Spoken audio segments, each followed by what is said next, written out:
성령에 대하여 같이 생각해 보려고 합니다.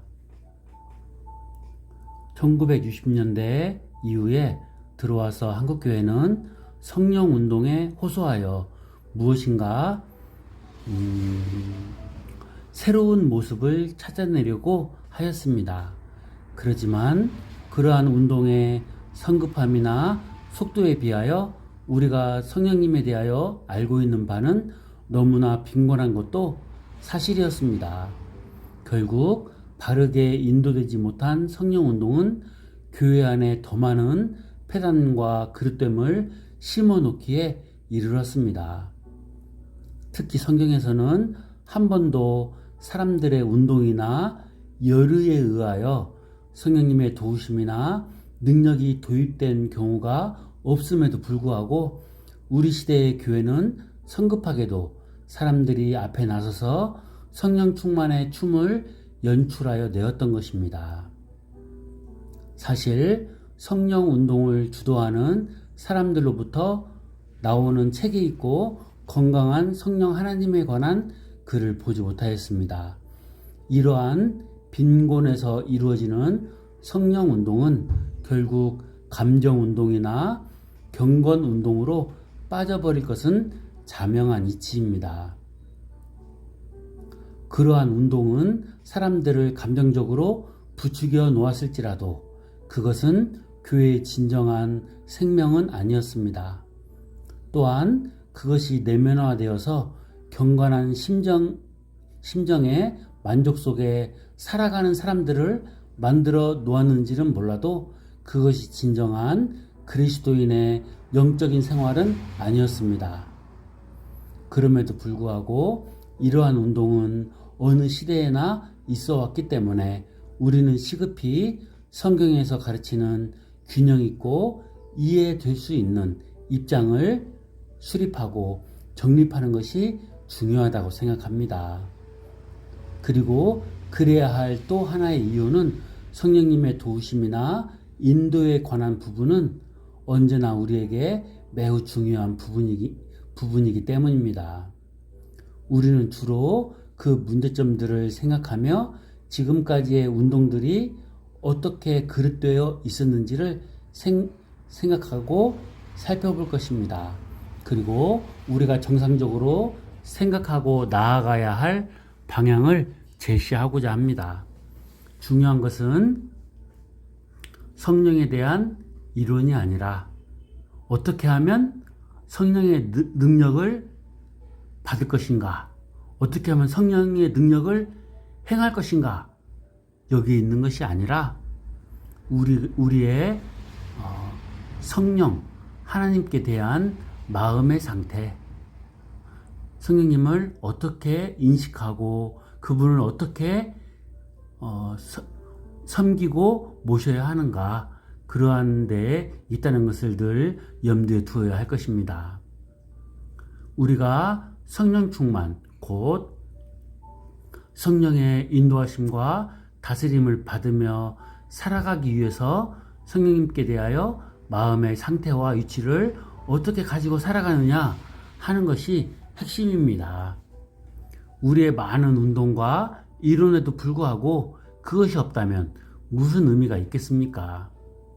먼저 우리는 역사적으로 있었던 성령 운동들을 살펴보도록 하겠습니다.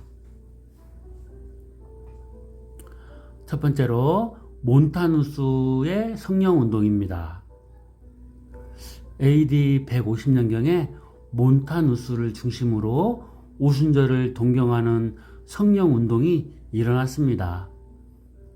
몬타누스는 프리지아 국경 미시아의 아다바우 마을에서 개종한 사람인데 그는 영혼의 탁월성을 수없이 동경하였고 자기 마음이 어떤 영에 의하여 움직였고 갑자기 포로가 된 상태로 떨어지곤 하였다고 합니다.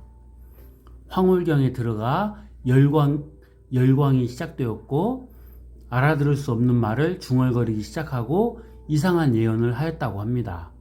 그래서 그 당시에 그의 거짓말을 들은 사람들 가운데 그에게 화를 낸 자도 있었다고 합니다. 그래서 그의 말을 밝혀서 책망하고 그에 대항하여 경고하는 사람들이 있었고, 그러나 어떤 사람들은 그가 성령의 예언 은사를 받아서 하는 것이라고 추켜 올리기도 하였습니다. 그는 갈수록 많은 존경을 받게 되었습니다. 그러더니 그는 여자들을 제자로 세워서 그들로 하여금 열광적으로 아무 때나 이상한 몸짓을 하고 자기처럼 짓거리게 만들었습니다. 그러면서 그들은 지상에 있는 전체 교회를 저주하였습니다.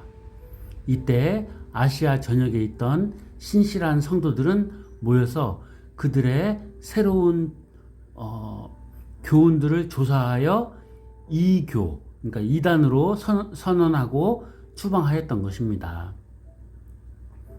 몬타니스트들은 생활에 있어서 극히 불건전하였다고 합니다.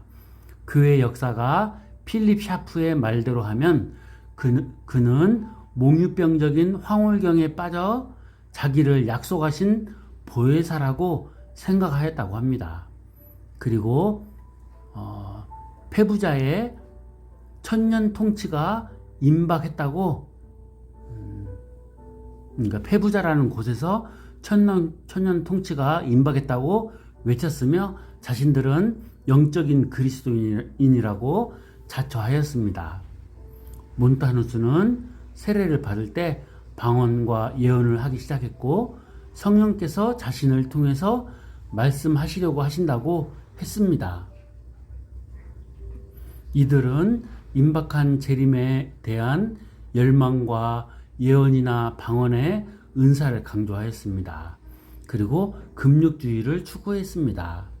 그리고 현실 교회를 부정하고 결국 자신을 성령으로 칭하고 그렇게 믿었던 사람들이었습니다. 계시에 대하여서도 직접 계시를 받는다고 하였으며 그들 중에는 주님과 천사들과 이야기를 하는 자매들이 있었습니다. 그의 제자 막시밀리아는 내가 곧 말씀이요 능력이다고 하였습니다. 결국 381년 콘스탄틴 회의에서 이교도, 그러니까 이단으로 취급을 당하였습니다. 이렇게 사탄의 역사로 말미암아 교회 내에서 성령 운동을 빙자하여 교회를 흔들어 놓은 사건이 일찍 있었던 것입니다.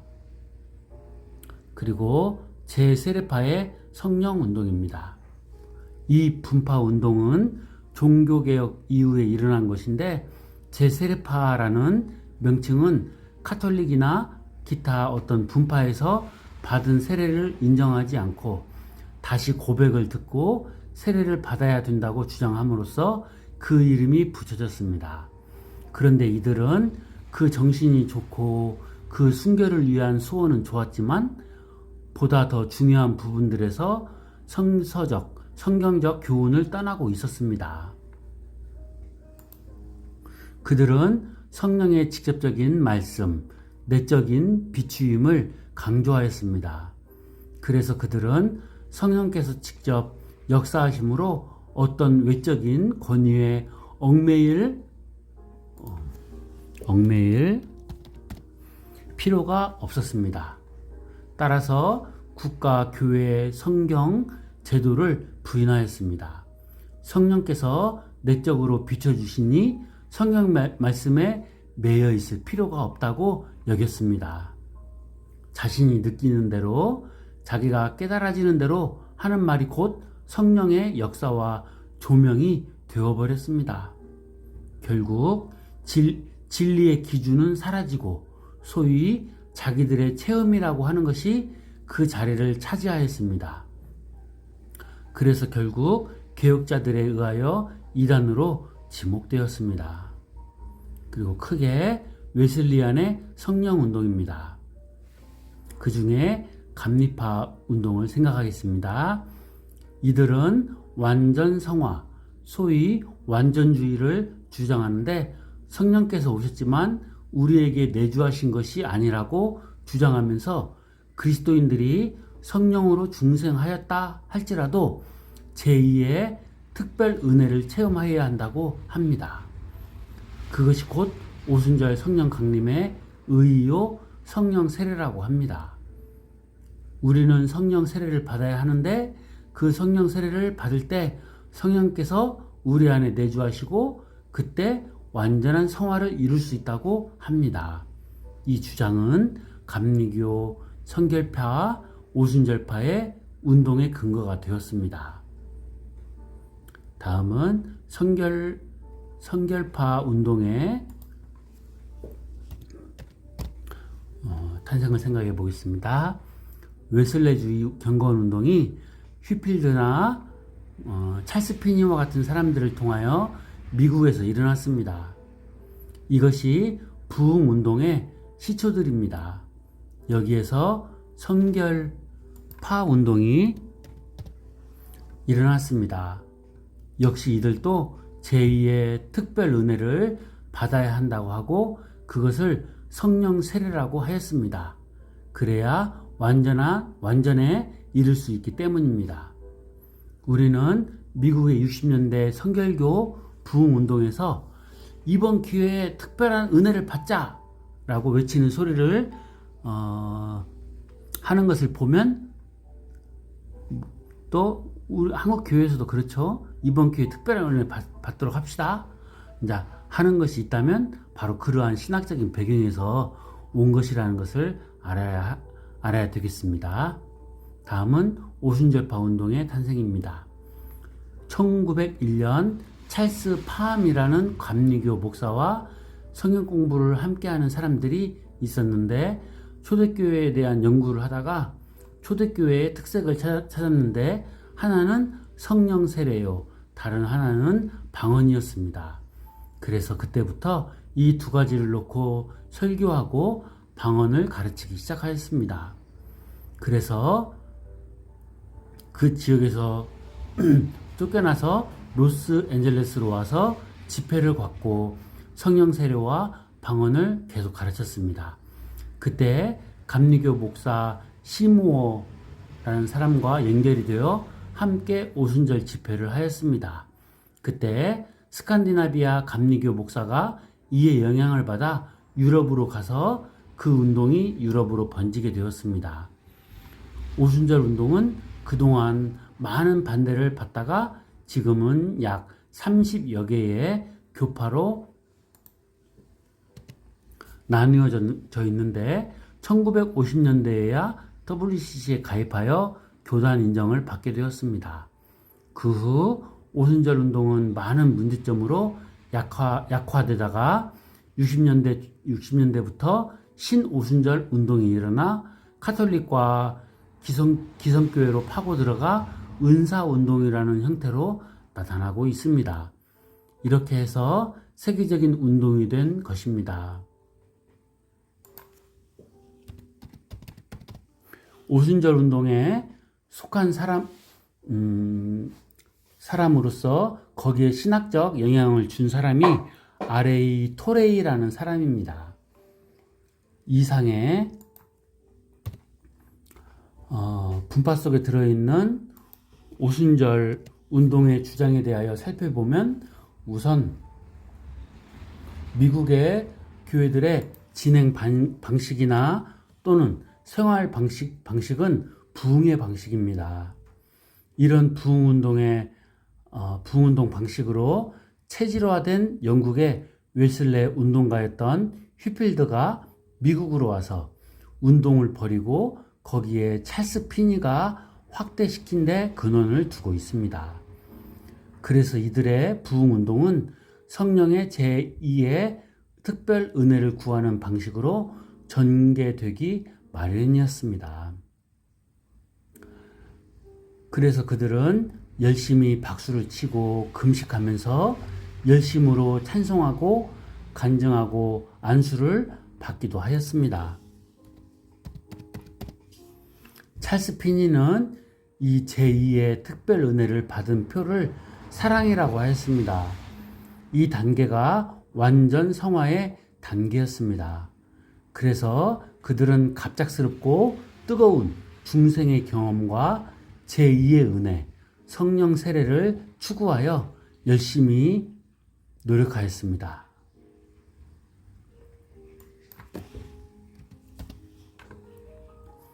그런데 오순절파에서는 제2의 은혜의 증표를 방언이라고 바꾸고 지금도 우리는 오순절 때와 같은 성령 세례를 받아야 한다고 하면서 노력하고 성령 세례란 말을 신오순절 쪽으로 운동 쪽으로 와서는 성령 충만이라는 말로 바꾸었습니다. 이것이 부흥의 운동의 근본 정신이었습니다. 지금 우리나라에도 미국 교회의 영향을 받아 60년대부터 부흥의 운동으로 체질화된 교회가 되어가고 있으며 교회의 생활 방식이나 원리가 부흥신학, 재충만 방식으로 되고 있습니다. 이 신오순절 운동이 개혁주의 입장에 있는 장로교회 안으로 들어간 것입니다. 우리는 그 부흥운동, 체질이 무엇을 추구하며 시작되었고 그 결과 어떻게 되겠는가를 생각해야 합니다. 우리는 알미니안 신학의 문제점을 잘 알아야 합니다. 교회는 언제나 이 알미니안 신학 사상의 위협을 항상 받아왔다는 것을 기억하여야 합니다. 한마디로 그것은 인간의 의지를 대단히 높게 평가하여 나가고 있는 사상입니다. 이는 펠라기우스에서 반펠라기우스로, 카톨릭 신학으로, 웨슬레 신학으로, 영국 성공의 성결파, 오순절파로 퍼져나간 사상입니다. 이는 복음주의라는 모호한 테두리에는 들어가도 개혁주의 입장의 신학과 신앙은 아닙니다. 바울에서 어거스틴으로 칼빈으로 이어지는 신학이 아닙니다. 우리는 이 성령 운동의 역사적 고찰을 통하여 다음 두 가지 결론을 얻을 수 있습니다. 첫째는 사탄에 의한 거짓된 오순절 운동이 일어날 수 있다는 점입니다. 몬타누스나 제세례파에 의하여 오순절 성령 강림 사건이 오용될 수 있다는 점입니다. 둘째는 그릇된 신학 위에서 성령 운동이 일어날 때 정상적인 신앙과 교회를 잘못된 방향으로 이끌어갈 수 있다는 사실입니다. 그러면 우리는 어떻게 할까요? 차차 그 문제를 다루도록 하겠습니다. 성령에 대한 동경에 의하여 성급한 운동보다는 건강한 신학과 신앙의 원리를 먼저 배워서 그 터 위에서 그 원리로서 성령님의 역사의 주심을 우리는 기다려야 하는 것입니다. 성령님은 인격적인 하나님이십니다. 그리고 그것을 주시는 것도 성령님의 은사나 어떤 능력을 주시는 것도 하나님의 의사에 달려 있는 것입니다. 내가 기도를 해서 어떤 찬양을 해서 하나님께 얻어내는 수단이 얻어내는 그런 어떤 것이 아니라 하나님께서 은혜와 선물로 주시는 것입니다. 우리는 하나님께 마땅히 드려야 할 기도, 찬송으로 하나님께 경배를 하고 의지하고 하나님께 도우심을 구하는 것입니다. 그것을 성령님의 역사에 대해서 잘못 이해를 하고 성령님의 능력을 자기가 힘입어서 무엇을 하려고 하는 사람들이 있는데 정말 주의해야 할 일이라고 생각합니다. 감사합니다.